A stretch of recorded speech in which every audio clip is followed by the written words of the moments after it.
Hello, everybody. Welcome to Saturn Slam review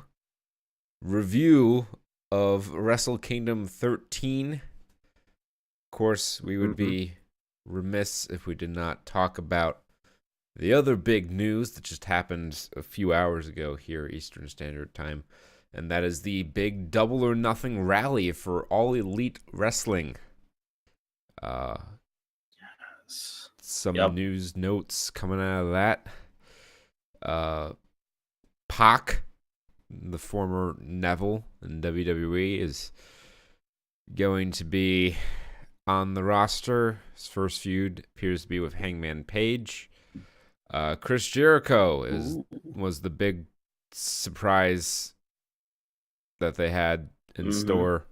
That's a big get for All Elite Wrestling. He's a guy who has some mainstream name value and will draw more eyes to their product. They also said a lot of things that I think I need more clarification on. Like Brandy Rhodes said that all wrestlers will be paid equally regardless of gender, which is fine when it sounds good, but when you stop to think about it, does that mean that fucking, Britt Baker's going to be making the same money as Chris Jericho? That doesn't make a lot of sense.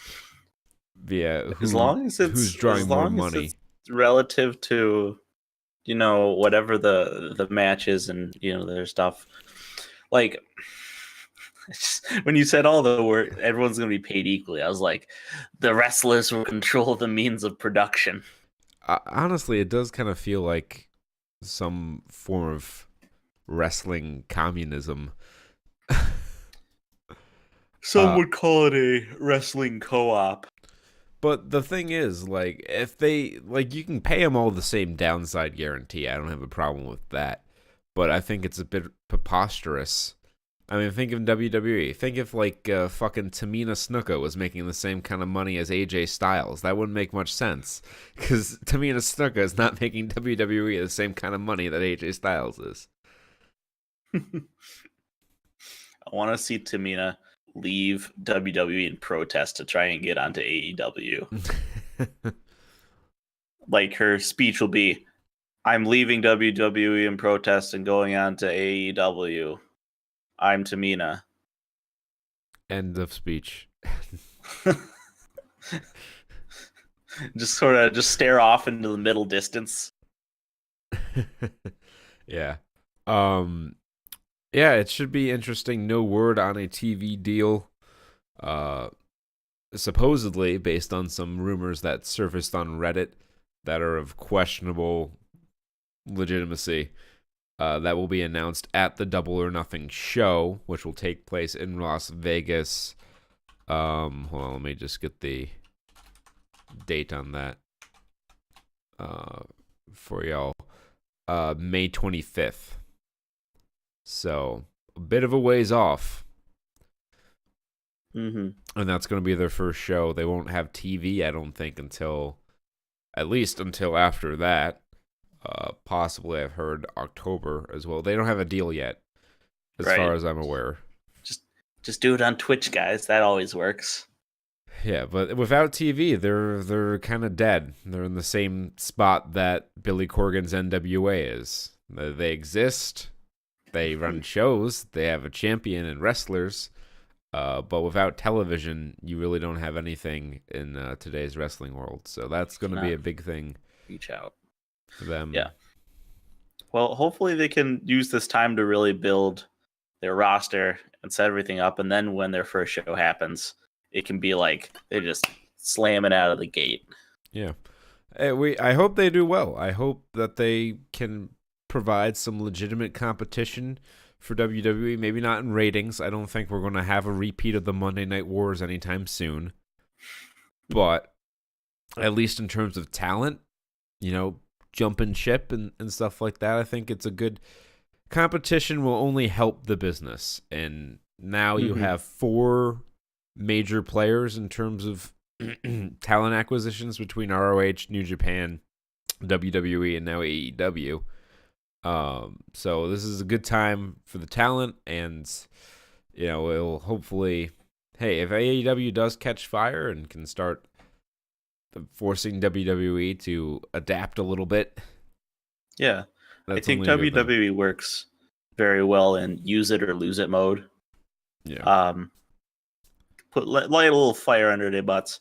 There was some talk I know of not just main roster guys, but also NXT guys who are like, they can see the dim future in the distance. You can see it in the glazed over eyes of like sanity as they sit. They're like, this could be me. I need to get out of this town. Yeah. I think the Revival are leaving when their contract's up in April. I think they're AEW bound. Good. As far as anyone else in NXT, I'm not sure. Like, I have a couple thoughts, but I don't want them to leave. I know. Stay with us. I think Adam Cole might be one of those guys who thinks maybe his future on the main roster isn't very bright because of his size. I don't want him to leave, but No. I can't say as though I disagree with that assessment. Mm-hmm. He does not have what you would call a Vince McMahon body. It's the invincible build. All right. Oh. But anyway, New Japan Pro Wrestling had its biggest show of the year. Yeah, something like that. A little show called Wrestle Kingdom. I will admit, I had a little adventure in getting through this. So I went on New Japan, I looked up a show, I started watching. I'm like, all right, I didn't, New Japan's a pretty indie thing, right? They're doing this in this gymnasium. That's pretty cool, And then I'm like, yeah, look at all these. There's a lot of tag teams here. It's all these 3v3 matches. What's going? This is interesting. But they're all kind of the same. And I look at the card. I'm like, Yoshi. There's no Yoshi on this card. What am I watching? This is the 2019 show, right? This is the one that's happened in 2019. I look up and it's like, I looked at the name of it. It's like New Year Rush. I'm like, oh, you were watching New Year's Dash. Yeah, New Year Dash. I'm like, wait, why would they have two shows in the same month? But I guess I did not realize that they don't do it on kind of like weekly the thing. Raw after WrestleMania. Okay. Is their New Year's Dash show? Yeah, but I guess it was very uneventful. In years No, past, it's been a little pretty more weak, exciting. But yeah, Wrestle Kingdom 13, it was okay. I would not. Well, it was pretty good. Overall strength of the card, it was pretty good.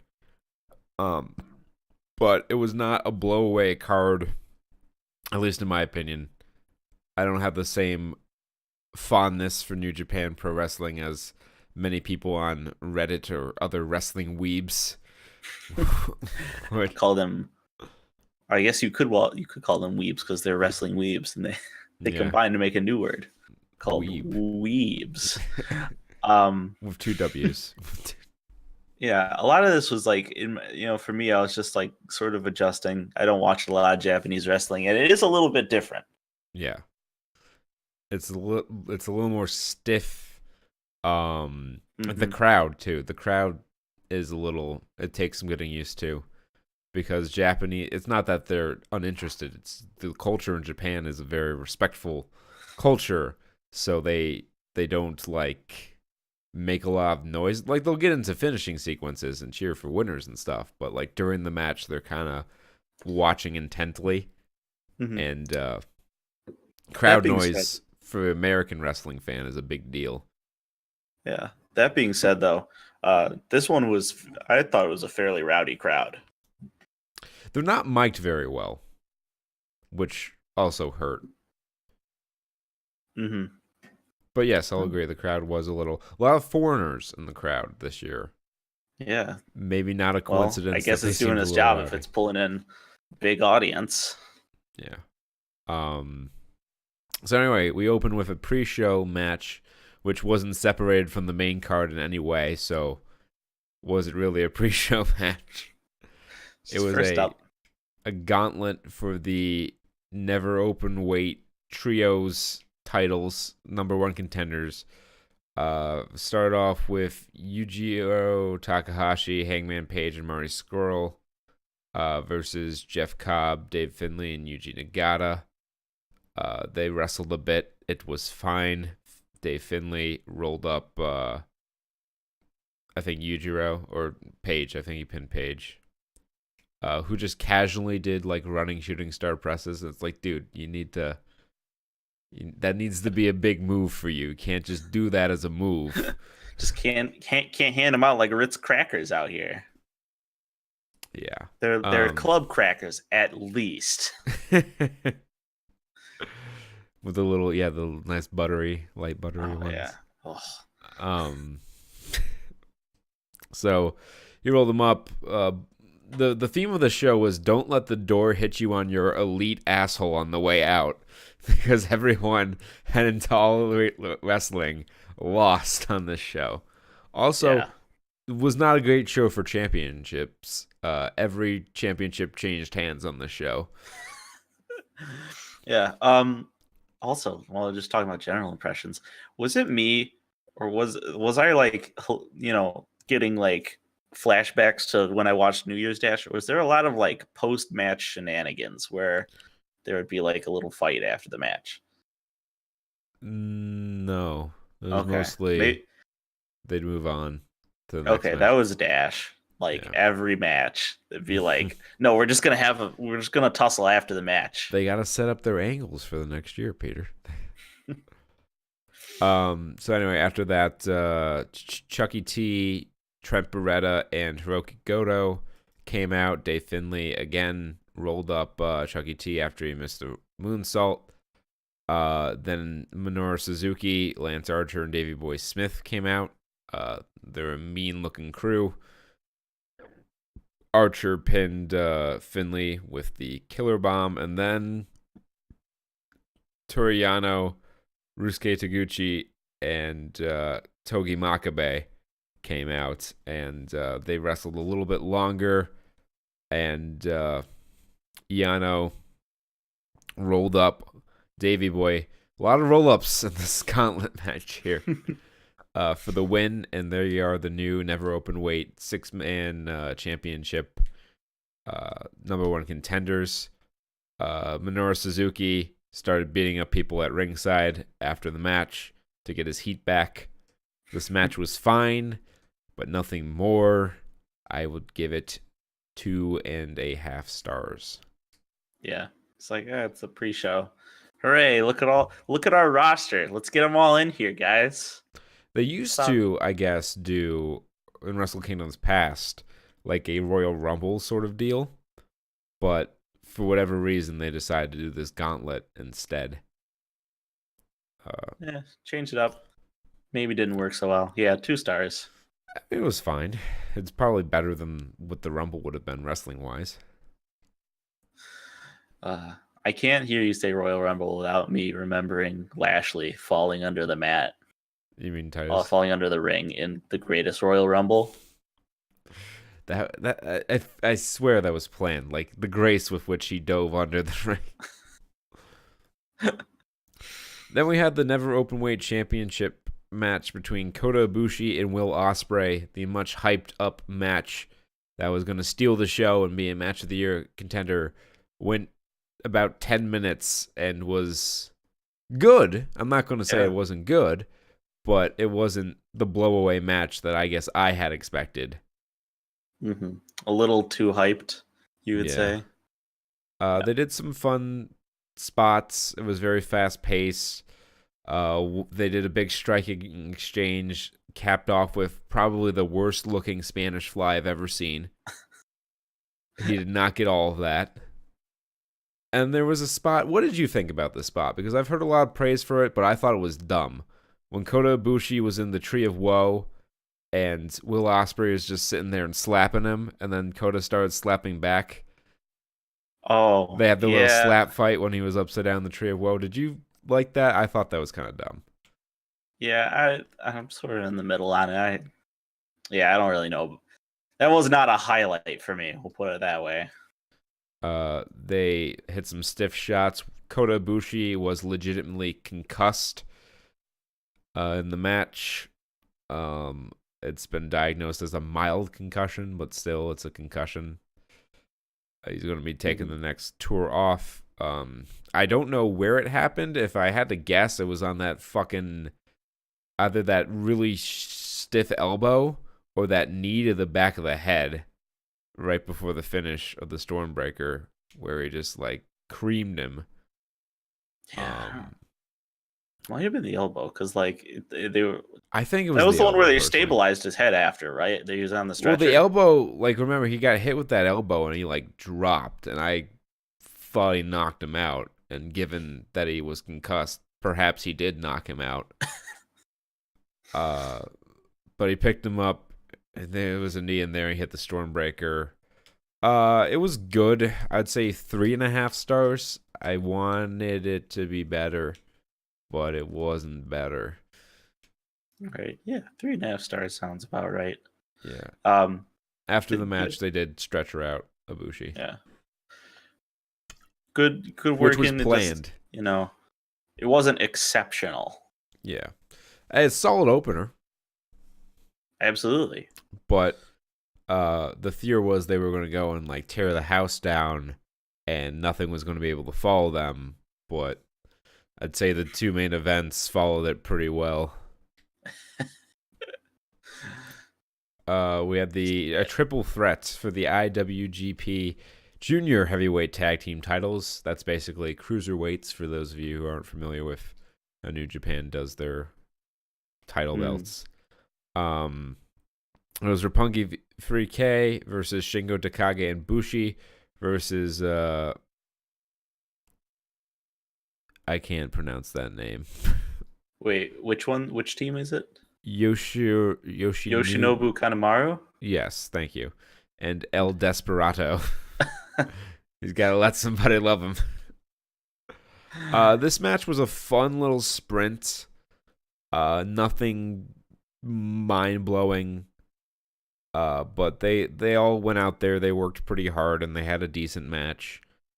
I think Shingo Takagi is got a very bright future. I was very impressed with him in this match, and he actually picked up the win with the Last of the Dragon, hit it on show of Roppongi 3K. This match was very quick, went less than 10 minutes, and I'd say it was about 2 stars with the title change. Yeah, just happens to. Yeah, 2.5 maybe. No, 2. 1.5. I don't know. We'll say 2 on average. So it's a sine wave that goes from 1.5 to 2.5. Then we had, so at this point in the card, I'm like, okay, this is all right, but it's nothing groundbreaking. And then it started to turn around a little bit after this. We had for the Rev Pro Undisputed British Heavyweight title, Zack Sabre Jr. versus Tomohiro Ishii. I was not impressed with Zack Sabre Jr. from what I saw of him in the Cruiserweight Classic, but here he was impressive. I really liked what he brought to this. He had a more aggressive streak. He was tying Ishii in knots. Ishii was like kicking the crap out of him. Oh yeah, what was that one like weird octopus knot spot where their legs were everywhere at each other? Yeah, I think that was the finish. Yeah, it was right at the end. He locked him in this weird octopus lock, which I will like. Kevin Kelly was just going on and on about something. I didn't know what he was, but apparently that's the name of the finish. So, here is the name of his finish. Hurrah! Exclamation point. Another year, comma. Surely this one will be better than the last. Semicolon. The exonerable march of progress will lead us all to happiness. Cripes. That's like the name of the finish. Stop. But we're kind of underselling how much I like this match. This was more the quality of match I was expecting from this show. I would give this even 4 stars, maybe 3 3/4, 4 stars. I enjoyed this match quite a bit. That's 3.5 plus sauce for me. It had the sauce. Had the sauce. I seek in all my wrestling matches. And then we had another triple threat for a set of tag team titles, this time the heavyweight belts. Evil and Sonata versus the Young Bucks versus Guerrillas of Destiny. Why the Young Bucks won this match, I couldn't tell you. They didn't earn their way into this match, but they're the Young Bucks, so they weaseled their way onto the card, as they have a habit of doing. This one was a little bit better than the junior tag belt match. They got a little more time. Tama Tonga was working a gimmick where he's now a nice guy, and he was being very sportsmanlike in his competing. I don't know the story well enough to appreciate that, but that was certainly a focal point in this match at times. But the work was pretty good. The Young Bucks did Young Buck things. Matt Jackson, the announcers, hyped up his bad back. He then proceeded to do a million moves that would hurt his back and not sell any of them. And good job, announcers. No, good. And then eventually he did sell his back at long last. Evil and Sonata won with the double team, Magic Killer, and then Sonata hit a moonsault for the finish. Sonata is going places. This guy's got a bright future. I've seen a bit of Sonata before. I saw him in the G1 last year and the G1 this year. I really think he's got... If he's not IWGP champion in the next couple years here, this promotion doesn't know what the fuck they're doing. Yeah. Yep. I can't disagree. I would give this 3 stars. Yeah. 3 stars. 3 stars sounds good. IWGP US Heavyweight title, Cody versus Juice Robinson. Cody's got a bum knee and is not that great to begin with. Juice Robinson is pretty fucking good, but they didn't click for them on this night. I don't know how much of that was Cody's injury or how much of that is, maybe they had an off night. But this was definitely the weakest match on the card. There really wasn't much to it. Brandy Rhodes interfered and just kind of derailed the match that really didn't have much steam to begin with. And here we are in a room full of strangers with a Pulp Friction for the win. 2 of them, actually. Yep. And Juice Robinson, once again, IWGP US Heavyweight Champion. I would give this match a meager 2.25 star. They could do better. Yeah. I was less impressed. 1.5. It would have been slow even on a weekly show. Yeah, I mean, honestly, this would be a below average Raw main event. Yeah. So 1.5 stars. Another member of the Elite pin. The Young Bucks also took the pin in the other match I forgot to mention. So don't let the door hitch on the way out, boys. Then we had the IWGP Junior Heavyweight title match between Kushida, who is WWE bound, and Taiji Ishimori. This match I really liked quite a lot, actually. I feel like these two could do a little bit better if maybe they had a little more time.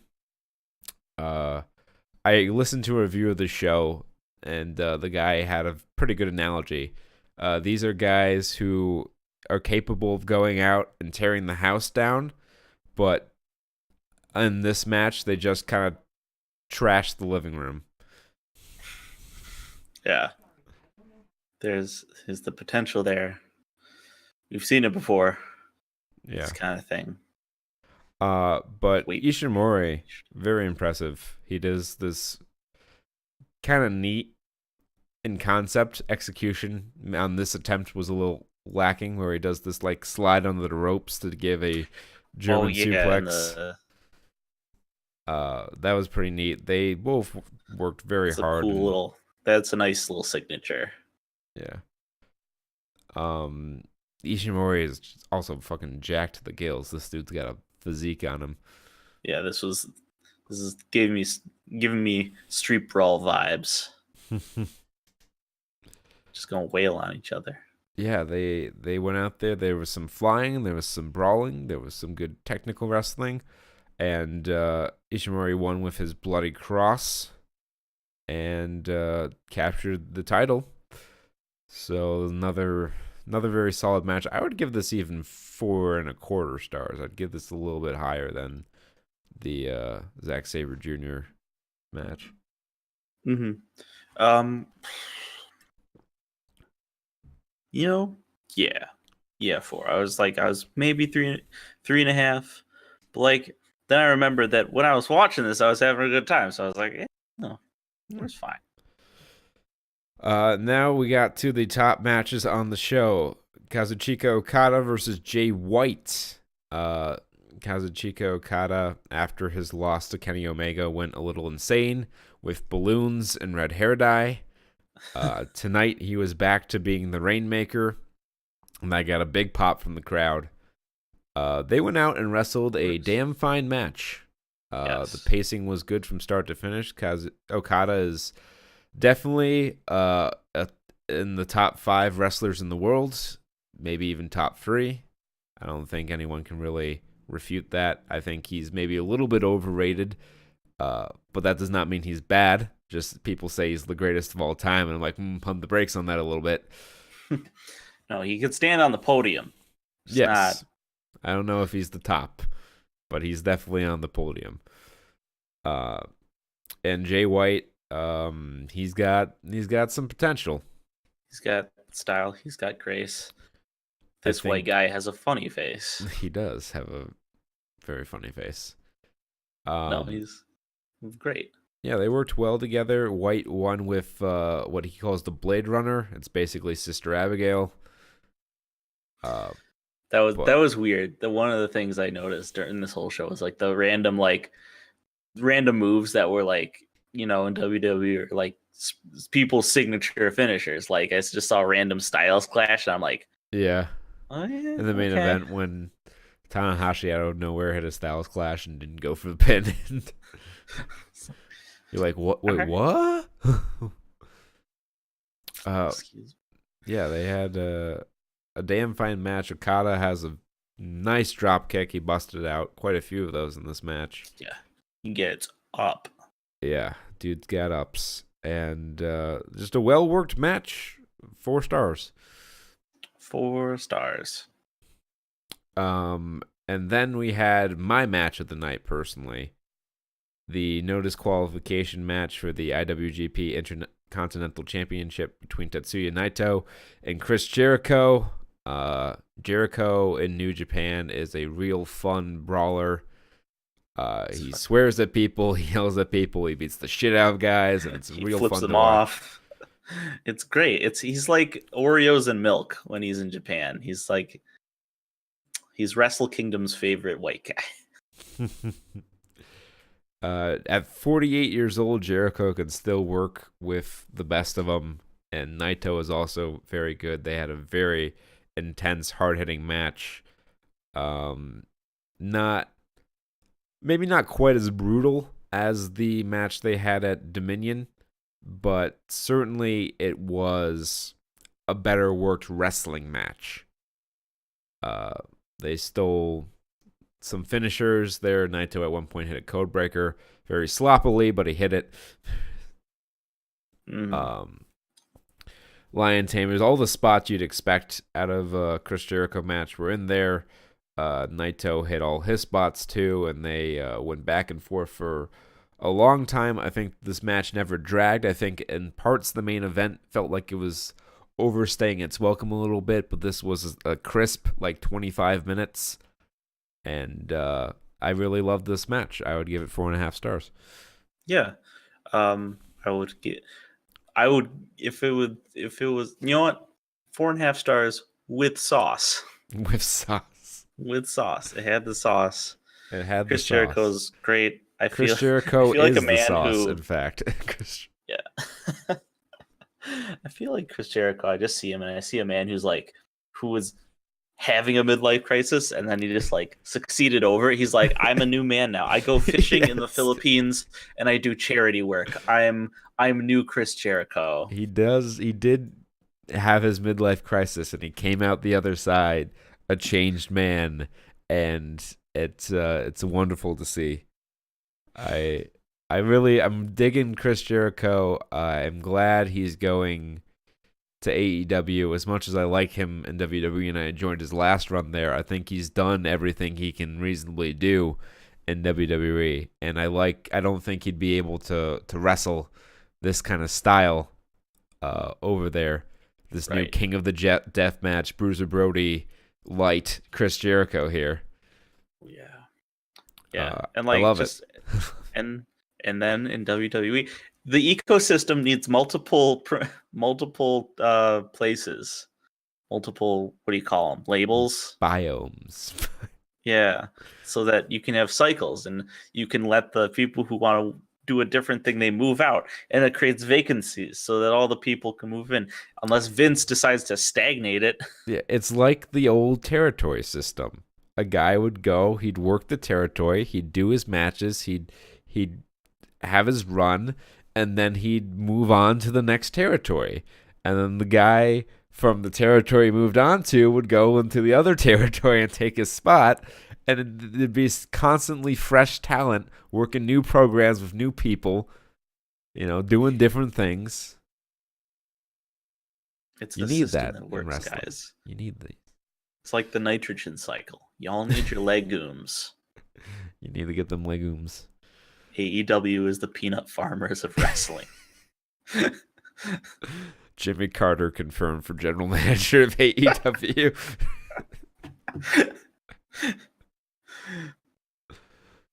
Oh my gosh. I will make one comment. Like, it's some weird like culture shit clicked for me. Whereas like when I was trying to figure out who the fuck the face and the heels were during these matches, I can never see, because I'm like, he's smiling, but then he poked his eyes. What the fuck? Yeah, I'm like, right, in Japan, because the person, the face has like a non-face. They put like the stoic face on. Well, there's not much going. Basically, if you're white, you're a heel. If you're Japanese, you're a do we not face. do the same thing? Do we not do the same thing? I've never claimed otherwise. Wrestling fans are xenophobic. It doesn't matter what country they're from. It doesn't. Oh.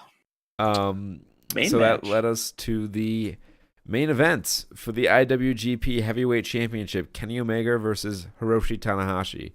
I think Tanahashi is probably my favorite wrestler in New Japan because he knows how to work. He doesn't have a lot of moves, but he gets a lot out of the moves he has. He knows how to work a match and put these things together. Kenny Omega wrestled more of a match than I've seen him wrestle in a long time. It wasn't 50,000 knee triggers and 8 million attempts at the one-winged angel before he finally hits it. Notably, he came out to Undertale music, and was like an Undertale music? That was Undertale. And the opening, the graphics, that was Undertale, like modified for Kenny Omega. That looked a little more like Final Fantasy VI. That's what Undertale looks like, I promise you. Well, I've seen Undertale. I saw the Steam Train Let's Play, or parts of it. But I think with the whole one-winged angel, that's a Final Fantasy thing. I think it was more FF6 inspired. Some bastard child thereof. And of course, Kenny Omega still is the wiggly man. He's a wiggly wrestler. He is a wiggly boy. Wiggly water boy. The spot that stands out to me like immediately was it was the whatever, I think it was the DDT onto the table. Right. Like head first onto the table. Yeah. That was bonkers. Yeah, they are not afraid to land on their head in Japan. They really should be, because they all have terrible quality of life after they retire. But man, oh yeah, the pile driver is everywhere. You just go and you're like, but pile driver, what? Yeah. As Look we at that. mentioned, Hiroshi Tanahashi at one point hit a Styles clash that was fairly unexpected. It also did not end the match, which I'm not used to seeing, especially in Japan. Like, nobody kicked out the Styles clash when AJ Styles had his run in New Japan. So to see that move not finish a match must have been weird for everyone. There was a spot I liked. I don't know if it was a botch or like next level selling, but Tanahashi goes over. He goes to jump over the ropes to do the high fly flow, but he doesn't make it over on the first attempt. He doesn't quite get all of the jump, so he has to try again. I don't know if that was just like he didn't jump right or he was really next level selling that knee. Uh, but It's I the love, Xanatos Gambit, yeah. where any decision you make will all work out. You just set up everything, so it's all there. Always results in your victory. But yeah, these two, they went out there, they worked. I mean, a wonderful wrestling match by any standard. All the top 3 matches on this show were all wonderful wrestling matches. I think this was a little bit less entertaining for me than the match before it. I was a little tuckered out by that match. Yeah, I kind of think of it like I I'm starting to craft a term for this, where the main event bloat, where Yeah, it's like a big match that feels a little slow because they want to really soak in the fact that it's a main event they want to match. It's build, and they build for a little too long. Yeah, it's very prevalent in WWE for sure. Yeah, I just imagine like my characteristic match for this is the Goldberg Lesnar match. Even though that was, they did some wrestling. They did do some wrestling. I remember the part where they were just circling each other for a while. I'm oh, the like, one at Mania 20, yeah, famously one of the worst matches of all time, that one is my that's featuring my such wonderful moves as Test of Strength, followed by Second Test of Strength. yeah, that's my poster boy for main event bloat. Yeah, This was not that. no, this certainly was not. I think this is like a, depending upon what flavor of wrestling you like better, you'll either enjoy Jericho Naito or Tanahashi Omega more. If you're more into like the technical wrestling, let's get in there and let's tell a story that maybe goes on a little too long, takes a while to build, but then hits a very nice climax. You'll like that. If you're more like me and you like not necessarily garbage wrestling, but you like the crazy brawls with, you know, objects flying over the place and people Just swearing at each other and like, ooh, this is kind of hard to watch. You watch it for your spectacle. fingers. Yeah. You'll like Jericho Naito a little bit better. But this was a good match. I'd give it 4.25, solid 4.25, with Four and the a half. sauce to distinguish it because I thought it was a little bit better than the Ishimori Kushida match. So it gets the sauce from me. Sauce. 4.5 for me. No sauce, but you know, So I'd match of watch the it night again. by the margin of the sauce is Jericho Naito. And I'll clear this up in as we go forward because I like it. I use it. I think about it in my everyday life. The sauce characterized for me is when I saw Dean Ambrose wrestle when he was, a couple of years ago, right? What was it? Right. 2011 ish, around that time. Dean Ambrose and the dynamic energy he had when he Right. was just the asylum. I forget whatever his little moniker was, but the way Lunatic he just Fringe. had the wildness in his eyes, and he would sell like a fucking wildman, and that's the sauce right there. Is that sort of that energy? 2016 Dean Ambrose is the sauce. These There you matches have have a it. pinch of 2016 Dean Ambrose on. So that was the show. It was a solid show from top to bottom. I think last year's show was maybe a little bit better. It's a long show, 5.5 hours thereabouts, and although it's not as long as like WrestleMania, which is also a 5-6 hour show. It felt Right. better watching it. But yeah, that's Wrestle Kingdom. We'll be back for Royal Rumble review, I think is the next one. That might be a bit late. I will be abroad, I believe, for the Rumble. Maybe it's the week after. I'll have to check the schedule on that. But Mm-hmm. we'll figure it out as we always do. Until Yeah. then, be well and stay safe, and have yourselves a merry Wrestle Kingdom. Have a happy New Year rush, New Year New dash, Year's Day. whichever. Peace. Peace.